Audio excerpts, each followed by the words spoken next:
Starting off at number 10 now, we have the White Cemetery. This one comes from the village of Barrington, Illinois. There lies the White Cemetery. Locals say that if you have to drive past it, don't stop. Always keep going. They say that spirits of the dead have been wandering around outside the gates there since the 1820s. Police and other reliable eyewitnesses have reported seeing apparitions that vanish before their very eyes. Phantom cars come and then go. One time, a house burned down under mysterious circumstances, and in the years since then, it keeps appearing and disappearing. Be warned though, they say you should never enter that house if you see it. When it disappears into the mist, you'll disappear with it forever. If that wasn't enough for you, there's also been reports of a woman with a lantern looking for a ride from passers-by. I'm sure you guys know by now what not to do if you see her. Next up at number 9 now, we have the Boggy Creek Monster. If you ever find yourself in a town of Fuke in Arkansas, ask them about the Boggy Creek Monster. For generations there, locals have shared stories of a creature that roams the area. They say it stands between 7 and 8 feet tall and weighs almost 300 pounds. Its chest, legs and arms are covered with thick hair. Sometimes these Sasquatch-like stories are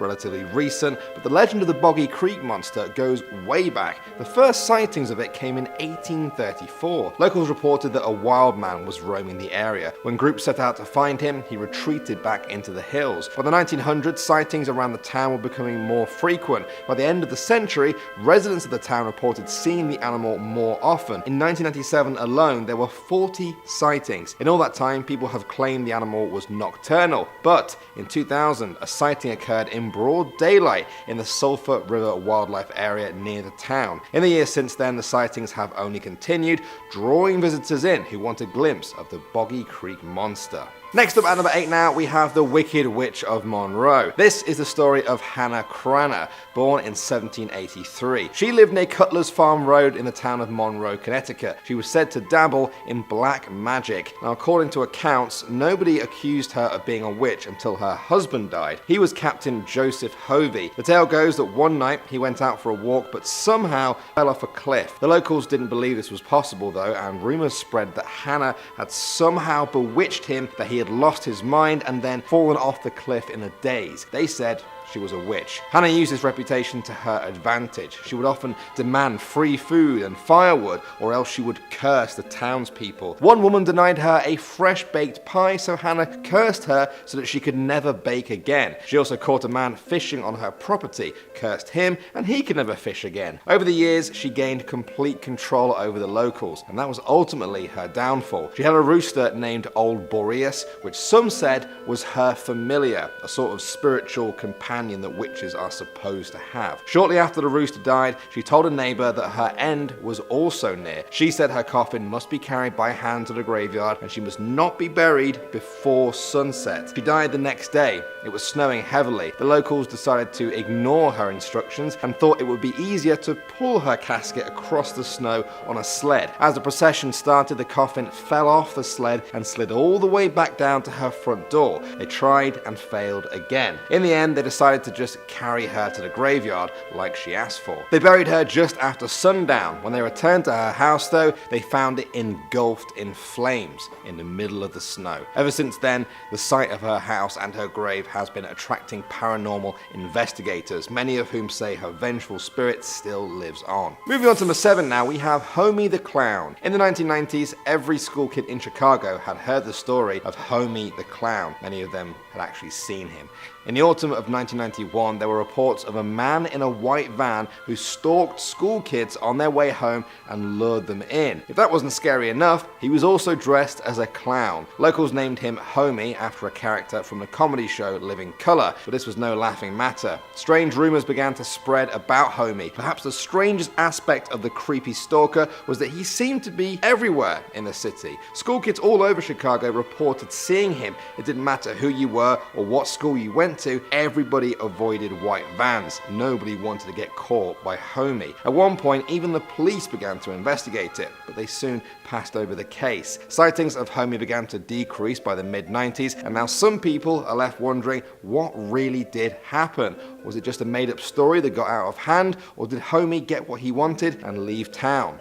for now at least. Next up at number 6 now we have Lake Lanier. It didn't take me very long to find countless stories online about what some people say is Georgia's most cursed lake. They say evil has seeped into the very water there. It wraps itself around any visitors who ignore the locals' warnings. The lake is man-made, created in the 1950s to provide hydroelectricity and water supply to Atlanta. The project was plagued with problems from the beginning. Funding cuts halted work a number of times. Neighboring states bickered over water flow requirements and how the water should be used. In order to fill the lake up, the government had to move 250 families, 15 businesses, and even relocate 20 cemeteries along with the corpses. Entire towns were then submerged. They say the lake was cursed for the trouble it had caused, especially to the dead. In the years since, there have been a highly unusual number of deaths linked to the lake. They've ranged from boating accidents, drownings, to cars crashing off the road and into the water. Boats have sunk or hit invisible objects. Strong swimmers have drowned in calm conditions. Locals have reported feeling as if they were being pulled underwater by unseen hands, or feeling the air leave their lungs out of nowhere. In 2011 alone, 17 deaths occurred there, cementing it in people's minds as a very cursed lake. Moving on to number 5 now, we have Riverdale Road. This one comes from the town of Thornton in Colorado. It lies about 20 minutes north of Denver. It's not the most famous place in the world, but it's gaining a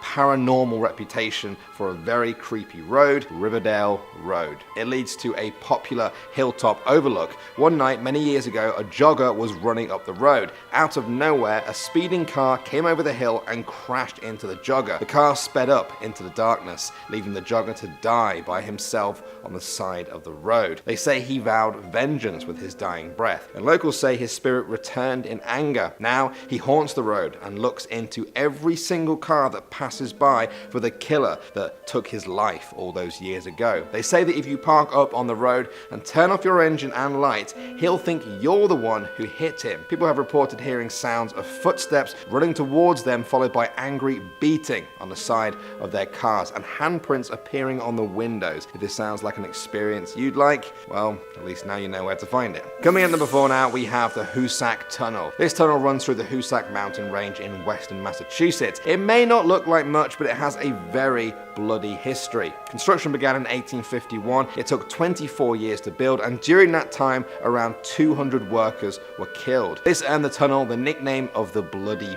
Pit. Perhaps one of the most shocking incidents came in 1867. On October 17th of that year, fumes in the 1,000-foot tunnel ignited, causing an explosion that destroyed a hoist used to lower men, equipment, and supplies. The flaming parts landed on 13 men. The area was also flooded. Rescue attempts were made to get down to them, but they failed and the men were just presumed dead. That wasn't the case though. You see, months later, workers found out that some of the men had survived, and they even made a raft to try and escape the water. In the years since then, locals swear that the 13 workers haunt the tunnel now, tied to this earth by the anger of not being saved. Moving on to number 3 now, we have the Devil's Chair. This one comes from the Alma Cemetery in Kansas. At first glance, it looks like any other cemetery. Gravestones, grass, nothing too creepy, but this cemetery is home to something else, something the locals call the Devil's Chair. According to legend, a farmer once owned all of the land in that area. He refused to sell his land so that it could be used as a cemetery. No matter how much people tried, he refused to give it up. Then, one day, he was mysteriously pushed in a well on the land and fell to his death. Authorities only found his body from the stench that came from the well a few days later. After the incident, locals began to call the well the Devil's Chair. They said it was cursed with the vengeful spirit of the dead farmer. The land was bought and the cemetery was built around the well. That's when the curse seemed to spread to the whole cemetery. As for the Devil's Chair, it was boarded up to stop anyone from meeting the same demise as the farmer. Legend says that those who have sat on the boards have been known to mysteriously disappear,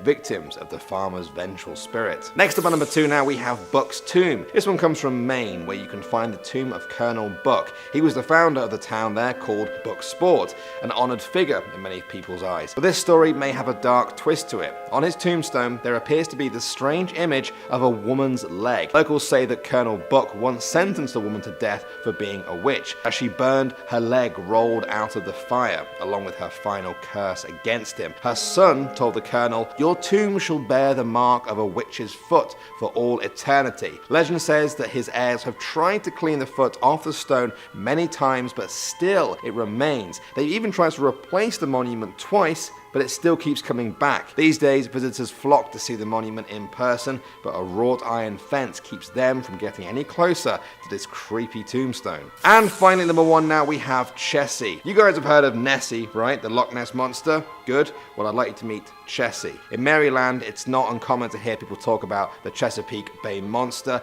Chessie for short. The first sightings began in the 1930s. The crew of a military helicopter flew over the Bush River, and they claimed they saw an unknown reptilian beast in the waters below. Now, at first, people weren't sure if they just made a mistake or even made it up altogether. Over the years, though, more and more sightings of Chessie occurred. They say it looks like an anaconda or a python, serpentine, snake-like, and dark in color. One thing everyone can agree upon is that it's huge, up to 30 feet in length and as thick as a telephone pole. Interest in the beast peaked in 1982 when one family apparently videotaped Chessie from their home on Kent Island. The Smithsonian held a mini symposium on the tape and concluded that, among other things, this was absolute evidence that something large was living in Chesapeake Bay. They didn't go on to say that it was definitely Chessie, but that's only strengthened this legend. Coming in number 10, we have Men in Black. I mean, where do you think the idea of the smash hit comedy starring Will Smith came from? You thought it was an original idea? Yo, I thought it was an original idea. I thought Will Smith is a genius. No way, man. Well, let's be honest, nothing is original anymore. As Picasso said, a good artist creates things, a great artist steals everything. I'm pretty sure that he actually stole that line too. Well, the urban legend of the Men in Black is pretty in line with the movie. I don't think it's as fantastical or as heroic, but the idea is that there are secret government agents all throughout the US who will come find you if you have any sort of contact with extraterrestrials. They monitor the planet and it's up to them to make sure that they don't learn about aliens. There have been many reports from people saying that they've seen some strange thing in the sky or that something landed in their backyard and then it takes off, and then the next day a couple dudes in black suits come in who present themselves as FBI agents, and they'll come to their house and ask them some very strange questions. And even in some cases they can be threatened or things could get quite ugly. Well, threats from strange dudes in a black suit, yeah, that would work well for me. I'm threatened by anything. I'll keep all my alien secrets to myself after something like that. Thank you very much. If I see something in my backyard, I'm reporting it to nobody. And guys, make sure you hit that like button because it really helps us out. Alright, let's move right along. Number 9, we have the Hookman. Hush now. No more screaming, no more running. It's time to die. The Hookman is such a famous urban legend. Not one, but 2 movies were made about this urban legend.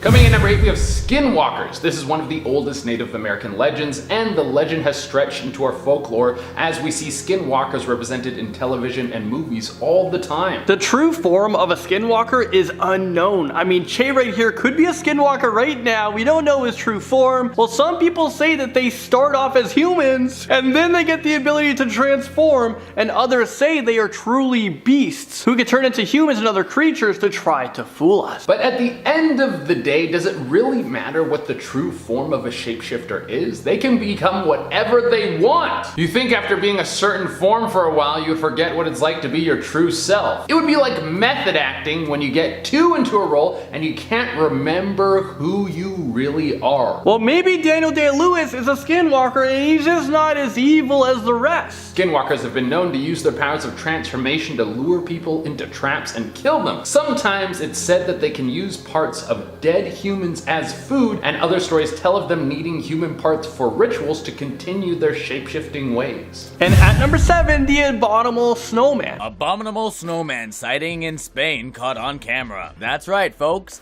The proof the world has been waiting for has finally been uploaded. A Sasquatch, or Yeti, or abominable snowman, or just plain old Bigfoot, whatever you want to call him, has been spotted, supposedly. There are so many clips just like the one you just saw on YouTube. You can check it out for yourselves. Well, we think that this is the best footage we've ever seen of this thing. Coming in at number 6, we have the Bunny Man. There are several different stories of the Bunny Man, and almost all of them are gruesome. The most common is that he's a man who will walk through dark alleys alleys or in the forest or anywhere with poor visibility, and he will follow people. He sports a bunny mask and has a massive axe. In the shadows, he creeps slowly, watches his prey, and waiting for the moment when they aren't protected. In those few moments when their guard is lowered, he will spring out and slam his axe into their face, taking their body back into the darkness. There have been some iterations of the Bunny Man that say he doesn't wear a mask, but his face has been horribly mutilated to make it look as if it was a bunny's. Skin has been grafted onto his head to resemble ears, surgery done on his nose and lips to reveal buck teeth and a rabbit-like nose, and disgusting scarring all over his once human image. This disfiguration that happened to him is what caused him to go mad. Moving right along, just like that, number 5, Mothman.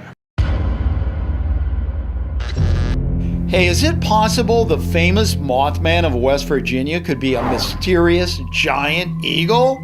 Or is it still just a big, mysterious unknown? The Mothman of West Virginia has been a long-time urban legend dating back to the 60s, and there has been several movies and documentaries based on this creature, along with a ton of real people recounting their experiences and sharing their pictures and videos. It's such a crazy urban legend that, you know what, it might be true after all. The sightings of Mothman continued for months throughout the Point Pleasant area. The Mothman was once seen again on the Silver Bridge, and many people believe that the creature was trying to warn people. And at number 4, we have Baby Train. Well, let's step away from the horrifying urban legends for a second to think about something that could be true and has been a tale told all over America. Even though the baby train sounds like something where people would sell babies to the highest bidder, this urban legend is much more wholesome. Now, this urban legend is attached to a more forgotten time, which makes it both hard to prove and disprove. But it's the idea of small towns that were positioned close to train stations. These towns were so close that when the trains came in and blew its steam whistle, everyone could hear. Now, for some of these places, they would have an early morning train come through town. If it would blow its whistle around 5 a.m., this would wake up the whole town. For most of these fine folks, 5 a.m. was too early to get up, but too late to go back to sleep. So all of these people waking up next to their partner decided to just make a little hanky-panky. This was a time before we had phones and Netflix. There was nothing else to do. So this idea of this urban legend is that the towns that had the baby train would see a baby boom from all of the early morning, whoopies. These people are reproducing faster than Joey Chestnut clears a plate of food. Moving into number 3, we have the New Jersey Devil. Have you guys heard of this? Claiming that this child would be the devil.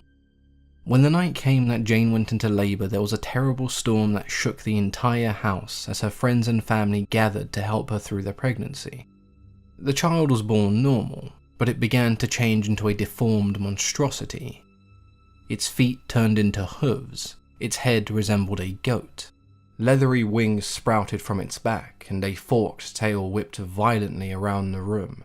The child screamed and thrashed its tail at anyone trying to hold it down. This is a crazy tale that might actually just be true, considering the NHL team is named the New Jersey Devils. Could this be because of this urban legend? Rumor has it a woman had her 13th baby and said, "Let the child be the devil." Although they tried to exorcise it, shoot it, and kill it, it was deemed indestructible. And there have been 13 sightings of this creature throughout history, so it's gotta be true. 13 people have seen it. Coming in number 2, we have Charman. We had a couple sweet points in a row, and that's the only nice ones you're gonna get. For a second I thought you were gonna say Charmander, because I was like, that's real. Pokemon are real. They are. But in this situation, we're talking about Charman, which isn't Charmander. Well, Charman is one of the most horrifying urban legends to come out of America. It combines some classic tales with some very specific details that make it seem like the whole thing could be true. The story starts back in 1948. There was a house fire. A father and his son tried to escape unharmed, but the flames are too strong,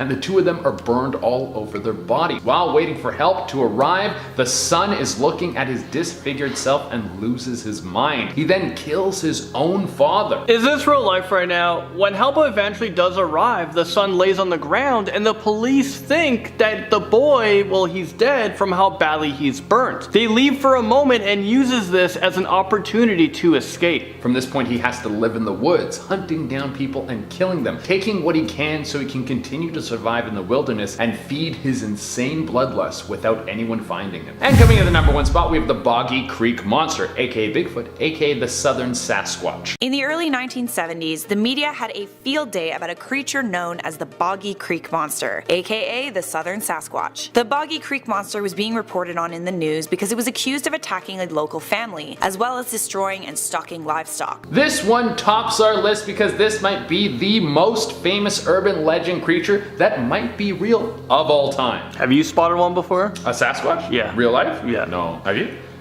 No. I wanted the anticipation to be like, oh, has he? No. And it's like, absolutely. I've never seen it. No. Well, there's been 5 feature films that have been made about this specific folklore, urban legend, and countless other documentaries exist as well. The whole town has even turned this guy into a tourist attraction in the surrounding town. Coming in at number 10, we have Alcatraz Island of Evil. I saw Alcatraz from across the water in San Francisco Bay, and I have to say, it is a very, very freaky place to look at. Before Alcatraz was even a high security prison, Miwok tribes of California were not about the rock. They thought that the sandstone rock that protrudes from the middle of San Francisco Bay was inhabited by evil spirits. When the prison was built on the rock, it became one of the most notorious high security prisons of all time. It's presumed that all who tried to escape the jail were killed. If the fall into the rocky water didn't kill you, the sharks that infested the water might. The prison was infamous for the criminals it hosted, their somewhat inhumane confinement, and the murders that happened within the walls of the jail. Alcatraz stopped functioning as a prison in 1963, but the memories of the building's brutal era live on. In 1946, 3 men were killed in a bloody standoff in Block C. Now these days, National Park employees believe that C Block is haunted. Security hear clanging and dissonant screams at night, and it's reportedly haunted by a troublemaking ghost called Butcher. He was a hitman killed by another prisoner. The most haunted place in the building, however, is allegedly Cell 14D, a solitary confinement hole. Now the hole is said to turn men crazy. Now, criminally insane, to me, is a lot worse than simply being a criminal. It seems that Alcatraz was always an island of evil spirits, but by building a jail there, the United States government added a few more to the mix, whilst damning others to expire there. Coming into number 9, we have the story of the Billywhack Monster. Ah yes, the legend of Billywhack. So this Californian legend goes all the way back to the 1940s, but it is still going strong today. The old Billywhack Dairy building is situated in Santa Paula in Ventura County. The building was indeed an old dairy and was run by August Rubel, a German national living in the United States. Rumor had it at the time that Rubel had a secret lab under the dairy where he was working with the government to create a super soldier for warfare. In 1943, he had to go back to Germany, which was tricky as he was working for the Allies and war had already broken out. It seems that Rubel was killed by a German landmine and was unable to return to the Billywhack Dairy. Some years later, a strange creature was reported in the area around the now abandoned dairy. Most of the reports came from students at Santa Paula High School who called police to let them know that their cars were being hit by rocks. Who was throwing the rocks? Apparently a weird looking large animal. Some students even reported being set upon by a large white humanoid looking creature with goat-like horns and razor-sharp claws. It seems something fitting that description terrorized hikers nearby in 1964. It wasn't just the monster causing trouble either. Locals were getting frustrated with the teams of vigilantes turning up to try and hunt the beast. Coming in at number 6, we have the legend of California's skinwalkers. In Navajo culture, a lot of people believe in skinwalkers. Skinwalkers are said to be witches who ascend to their superhuman powers by murdering a close member of their family. These skinwalkers can then take the form of an animal of their choosing, although they usually appear as wolves, owls and coyotes, foxes and crows. These witches are said to be extremely dangerous, and you do not want to encounter one for fear of invoking their wrath. These skinwalkers are said to be most commonly found stalking deserts in California, like Death Valley. They are also said to appear in the Mojave National Reserve and Joshua Tree. When Nick Redfern visited Joshua Tree in August 2010 for a VH1 documentary, he said he came across a woman who helped save injured wolves and other animals in the area. Very nice of her. Despite saving the wolves, she was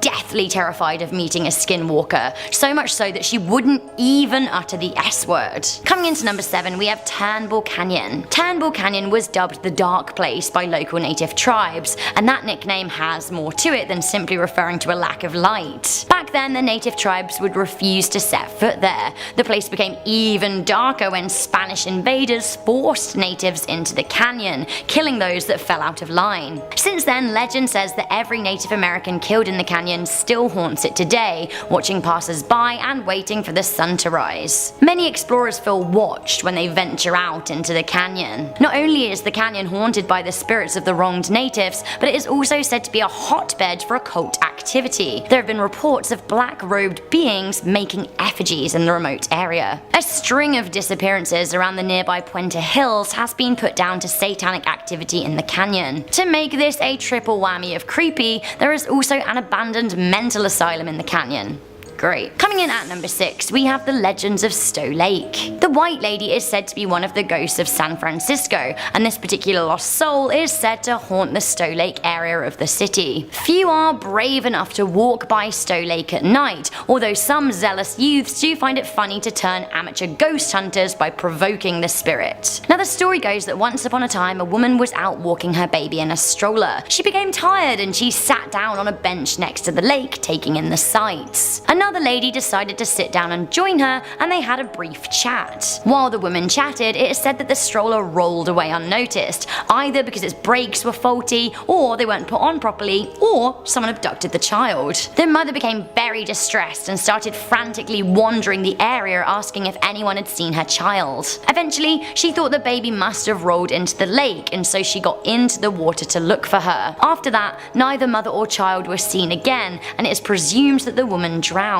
These days, at night, her ghostly apparition still stalks the area looking for her child. Now, some versions of the urban legend say that you can summon the ghost yourself. Allegedly, if you say, white lady, I have your baby," 3 times over, the lady will appear. She'll then ask you, "Have you seen my baby?" and if you say yes, she'll haunt you, and if you say no, she'll kill you. Coming into number 5, we have the Angel of Bodie. Bodie is one of many Californian ghost towns. As we know, California was at the forefront of the gold rush, but it was also heavy on the silver mining. Bodie had 10,000 residents in 1859 and was thriving in 1894 when little Evelyn Myers was born. Growing up around a mine has its dangers, but as families settled to make their fortunes, this was the life many children in the southwest of the United States came to know. Little Evelyn was nearly 4 years old when she tragically lost her life. Her downfall was her playful curiosity. She liked to follow the miners to work, and she would often land herself in trouble with her parents. One day she followed a miner to work and he sent her back home,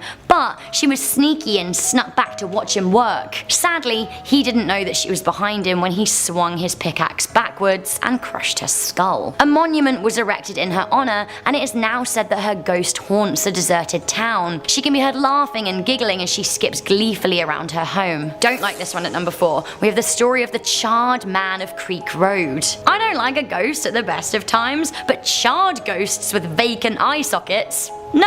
No thank you, not today. The legend of the Charred Man has been told around Ojai campfires for decades. The Charred Man is said to stalk Creek Road and the Camp Comfort County Park. Many have reported seeing the ghostly apparition of a man on fire with black burned skin and hollow eye sockets. The Charred Man has most commonly been spotted in the Creek Road Bridge. When a car passes the bridge, it is said that he will emerge and glare at passengers. Not only that, he comes with a stench of burning flesh, which is something I've luckily never had to experience. Can only imagine it's truly awful though. It is said that the man leaves an imprint of ash on cars that get too close to him. Coming into number 3, we have the monster of Elizabeth Lake. While Elizabeth Lake in the Antelope Valley may look like heaven, it actually has a hellish legend attached to it. Los Angeles County's largest natural lake could contain a nasty beast. Legend has it that the lake was created by the devil himself, and he placed one of his own pets inside it. If you swim deep enough, you may find a secret passage that leads to the underworld. netherworld. The lake monster uses this passage to move between Earth and the netherworld.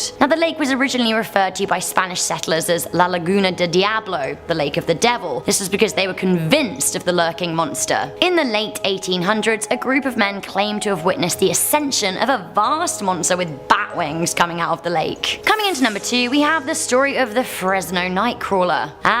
The Nightcrawler. Rumors of a strange cryptid walking around at night in Fresno, California began surfacing in the late 90s and early 2000s. There were only a handful of eyewitnesses, and reports were shaky until some strange footage emerged in 2008. CCTV videos seemed to show a strange biped walking around a road. By biped, I mean that was pretty much it. The figure was all legs walking down the street like dexterous tweezers, or I guess a bit like possessed trousers. I don't like it. I don't like it. The footage is grainy, but definitely strange. Why not have a watch for yourself? Many people think that this strange Nightcrawler is some kind of Fresno monster, but more people out there think it's an alien. Similar cryptids have been spotted in Yosemite and Poland. What is this figure? Is it a puppet? Is it an alien? Is it an undiscovered creature? A ghost? A ghoul? Is the Fresno Nightcrawler real, whatever it may be, or is it a bizarre hoax? I just don't know. Finally, coming into number 1, this actually deeply unsettled me, and this has got more eyewitnesses than any on the list. We have the Dark Watchers of Santa Lucia. The Dark Watchers are a legend in Santa Lucia, California, and were known by Spanish settlers as Los Vigilantes Oscuro. The Watchers are regularly described as tall, sometimes giant-sized, figureless dark silhouettes, often adorned with brim hats or walking sticks. They have been frequently spotted in the Santa Lucia Mountains watching passers-by. Now, the figures are mainly spotted around twilight and dawn. No one has ever seen one up close, and it is said that if a person does ever come close to one,